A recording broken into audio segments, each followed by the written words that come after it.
campaign about it. We want Ralph. We want Ralph. We want Ralph.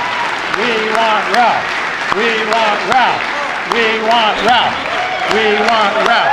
We want Ralph. We want Ralph.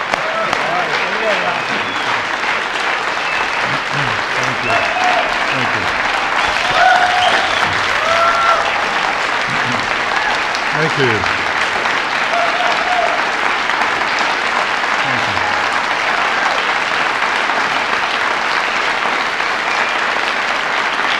Thank you very much. Thank you. Oh, thank you very much. It's such a warm welcome. Thank you. Thank you. Now I know I'm in New York.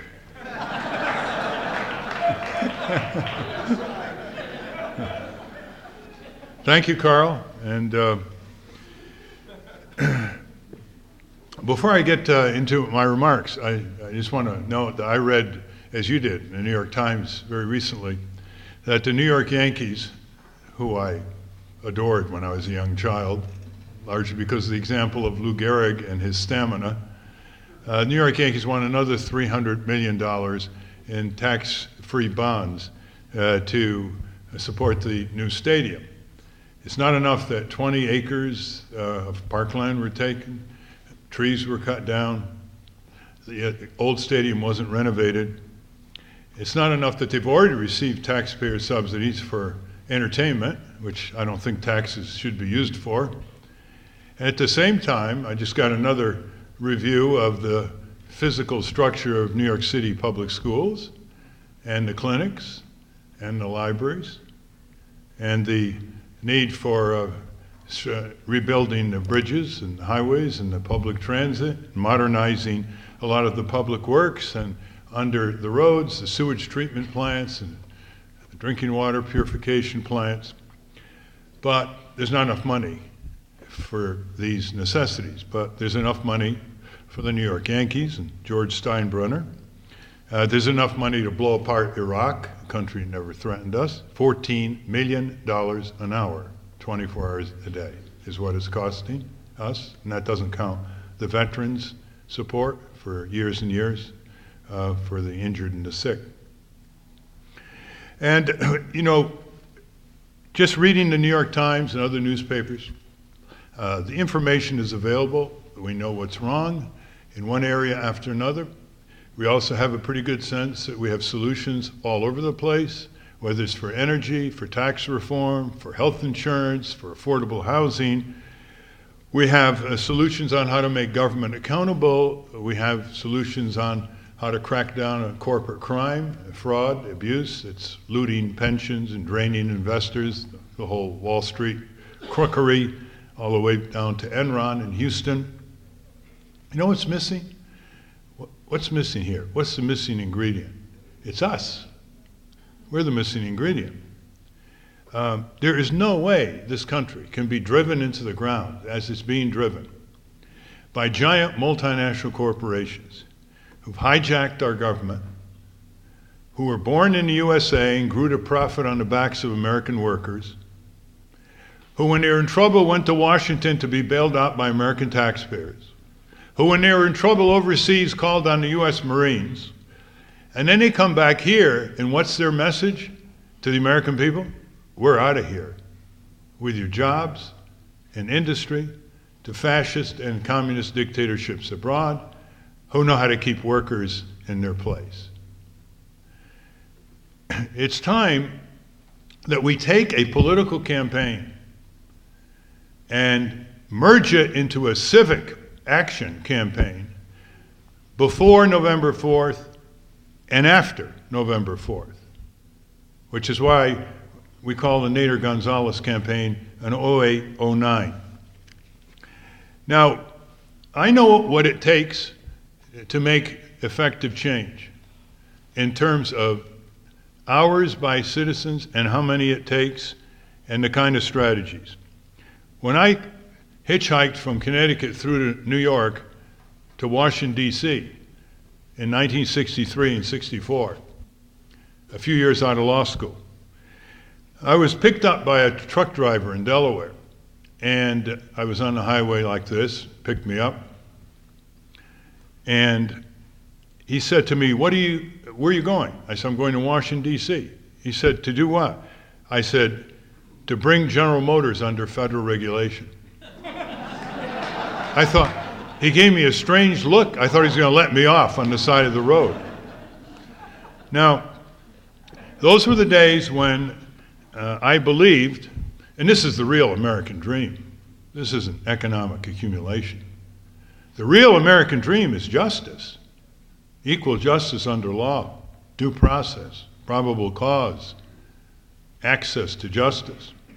I believed if you went down to Washington and you had the goods on the auto companies suppressing long developed safety devices like seatbelts, airbags, padded dash panels. That one was created by the Roman chariot manufacturers 2,000 years ago. There's plenty of lead time for GM. Stronger door latches, rollover strength, side protection, head restraints, collapsing steering columns, non-shattered glass, all the things that we now take for granted, that if you place this before the members of Congress, in the key committees, before the key chairs, things would start to happen. And they did start to happen. And from the first hearing in April of '65 until September '65, that's what it took to bring one of the largest industries in the country under federal safety and fuel efficiency regulation, signed by Lyndon Johnson in September at the White House. I then said to myself, oh, this is really good. So I went into gas pipeline safety, flammable fabric safety, went into air and water pollution laws, and the occupational safety laws, and the Environmental Protection Agency, and the Freedom of Information Act, the great Freedom of Information Act of 1974. All kinds of legislation, and so that there was a firmament in the government that was supposed to stand for the people, their health, safety, rights, economic well-being. And this was possible because that the people were out in the streets in the '60s. They showed up. They showed up at marches, showed up at rallies. It was anti-war, it was civil rights, it was women's rights, it was environmental, Earth Day, 1970. The second reason is there were key members of committees in Congress who actually had their finger to the wind, and they began representing people for a change instead of corporations. So they had hearings. The third was there were enough reporters for the Washington Post, AP, UPI, New York Times, Baltimore Sun, that reported all these things day by day. They weren't just reporting for the Pulitzer Prize in one big feature on page 1. They actually kept tabs that which senator was under influence, which House member was courageous. I would get information to Drew Pearson, who was a very powerful columnist at that time, syndicated around the country. And third, we had two presidents that signed these bills with flourishing statements. One was Lyndon Johnson, and the other was Richard Nixon. Now, why would Richard Nixon sign into law almost anything we got through Congress? OSHA, EPA, the great framing air and water pollution laws, the Product Safety Commission laws. Why?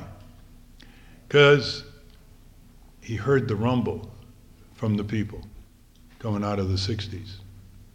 Because he was the last Republican to fear Democratic liberals. Because he felt that it was the better side of valor politically to do so. And so how much civic energy was involved here? I mean, we brought the coal industry under health and safety regulation in the late '60s and around the early '70s. And we also got billions of dollars to widows and orphans in Appalachia to compensate them for the deaths of their husbands, miners, for black lung disease. And there were 3 of us in Washington working the Congress and the media, 2 doctors in Appalachia going in and out of the hollows, educating the miners who were told that their lung disease was due to smoking and alcohol instead of black lung disease, the fine coal dust that they ingested every day. You know how they come out of work every day, right? And a couple newspapers in Appalachia, the Charleston Gazette, and that framework of a few key people in Congress and a president who would sign. What else was there? There was a residual fear of popular anger. There is a residual fear that the country could erupt again, not just during civil rights, not just anti-war, that it could erupt again. Now, when you consider how many millions of hours people spend in bridge club activity, in bird watching activity, in bowling league activity, hardly a fraction of those hours got all this through. And that's what I want to convey here tonight. 1 out of every 200 adult Americans organized with each other in every congressional district. That's 2,000. That's roughly 4,000 people in each congressional district that has 630,000 people. Let's cut it in half. Let's say 2,000. Willing to give 500 hours a year, volunteer time, and to raise a minimum of a couple $100 each a year, could produce full-time staff and offices in every congressional district. And then reflecting popular sentiment, which is really our agenda. Our agenda has item after item that's supported by a majority of the people. Single-payer health care, for example, as an example. Cracking down on corporate crime, fraud and abuse, so on. Could turn Congress around. You turn Congress around, you turn the executive around. Because Congress is the most powerful branch in Congress, under the Constitution. It's got the money, for one thing. You turn the executive around, you've got the federal government over time with judicial appointments, and it affects your state government in Albany. You know how many hours are involved in that? Well, I just calculated how many hours are involved watching the Super Bowl. Assuming it's pre, during, and right after the Super Bowl, it's 5 hours. 500 million hours watching the Super Bowl. We have 500 million hours organized watching Congress. Cannot believe the change. We grow up feeling powerless. We grow up told you can't fight City Hall or Exxon, forget it. Just live your private lives. Enjoy your personal freedoms. And we grow up not even asking, how long are our personal freedoms going to be enjoyable if we don't have civic freedom? If we don't have freedom to shape foreign military policy, domestic policy, the quality of our elections, the accountability of our politicians, the responsibility of corporations. If we don't have the civic freedom to shape that under the sovereignty of the people, remember the phrase, we the people starts the Constitution, not we the corporations.